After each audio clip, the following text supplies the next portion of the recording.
हरियाणा कांग्रेस प्रदेश अध्यक्ष उदय भान का बीजेपी पर हमला, कहा बीजेपी के खिलाफ लोगों में गुस्सा है। हरियाणा की 10 सीटों पर गठबंधन की जीत होगी। उदय भान ने कहा कांग्रेस ने जो कहा है वो करेंगे। तो वहीं उन्होंने कहा कि कांग्रेस ने कहा है वो हमेशा करके दिखाया है, जबकि मोदी की गारंटी हमेशा जुमले साबित हुई है। तो सीधा पीएम मोदी पर कटाक्ष किया कि केंद्र सरकार पर कटाक्ष करते नजर आए हैं। सर, जन आक्रोश के माध्यम से लोगों की आवाज बनकर आप लोगों के बीच पहुंच रहे हैं। एक बड़ी रैली फरीदाबाद में भी जन आक्रोश की होने जा रही है। सर, किस तरीके की तैयारी देखते हैं? सर, लोकसभा चुनाव भी नजदीक है। लोगों में भाजपा सरकार के प्रति बहुत भारी गुस्सा है, आक्रोश है, और जहां जहां भी जन आक्रोश रैली हो रही है, जिस तरह से पूरे प्रदेश की जनता उमड़ करके कांग्रेस पार्टी का साथ देने के लिए जो आ रही है, उससे ये स्पष्ट संकेत है कि हरियाणा प्रदेश से भाजपा जा नहीं रही, भाग रही है, और कांग्रेस भारी बहुमत से सरकार यहाँ पर बनाएगी। और पार्लियामेंट में भी 10 के 10 सीट जो हम आम आदमी पार्टी के साथ जो गठबंधन है हमारा इंडिया गठबंधन, यहाँ से सीट निकाल के जाएगा। सर, लोकसभा चुनाव की हम बात कर रहे हैं। 5 गारंटियां युवाओं को लेकर राहुल गांधी ने दी हैं। आपने अभी प्रेस कॉन्फ्रेंस भी की है। सर, देखिए, कांग्रेस पार्टी जो कहती है वो करती है। कांग्रेस पार्टी की गारंटी गारंटी है, और मोदी जी की गारंटी सारे जुमले हैं। लोग हंसते हैं जब ये कहते हैं कि मोदी की गारंटी है 2 करोड़ नौकरी हर साल, तो लोग हंसते हैं। मोदी की गारंटी है किसानों का एमएसपी स्वामीनाथन रिपोर्ट से हम लागू करेंगे, C2+50 देंगे। मोदी की गारंटी है कि किसानों को 2022 तक उनकी आमदनी दोगुनी कर देंगे, तो लोग हंसते भी हैं और गुस्सा भी होते हैं।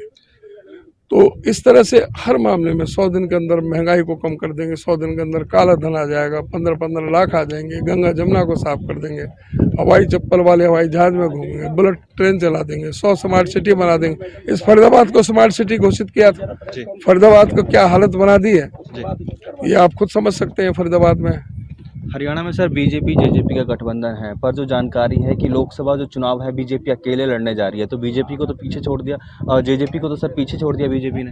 वो तो होना ही था, वो तो स्वार्थ का ठग गठबंधन था, वो गठबंधन नहीं था, ठग बंधन था, और वो बंटवारे का बंधन था। जो ठग बंधन था वो बंटवारे का था कि जब ही तो जिस तरह से इस प्रदेश में लूट मचाई गई, चाहे वो शराब घोटाले हो, रजिस्ट्री घोटाले हो, चाहे खनन घोटाले हुए हो, चाहे धान घोटाला, चावल घोटाले हो, जो क्या लॉ एंड ऑर्डर की स्थिति जो बना करके रख दी पूरे प्रदेश के अंदर, तो आज लोग तो कह रहे हैं कि यही जो जेजेपी जो बीजेपी के खिलाफ चुनाव लड़ करके आई थी, जो बीजेपी को जमुना पार भेजने की बात करती थी, किस तरह से वो उसके साथ में जाकर के सरकार बना ली। अब उनको जरूरत तो है नहीं, बीजेपी ने तो इस्तेमाल किया है।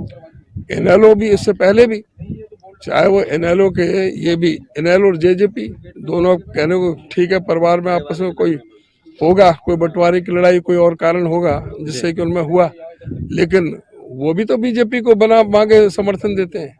इनेलो भी राष्ट्रपति को चुनाव होता है तो उनको समर्थन जाकर देते हैं, राज्यसभा का चुनाव होता है तो उनको समर्थन देते हैं।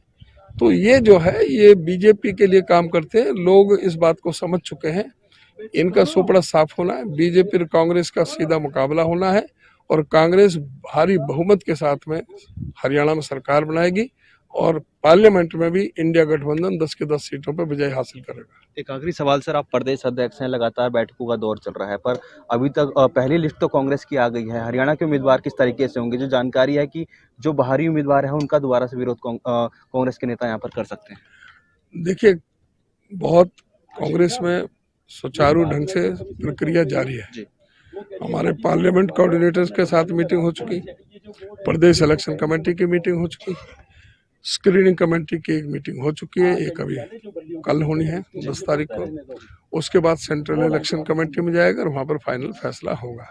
उसमें तरीका है, जो भी कैंडिडेट आएंगे मजबूत उम्मीदवार होगा, सर्वे के आधार पर होगा, विनेबिलिटी के आधार पर होगा, कोई इस तरह का वो नहीं होगा जो कि जो भी आदमी होगा मजबूत कैंडिडेट होगा। बहुत बहुत धन्यवाद सर, खबरों तक से बातचीत करने के लिए।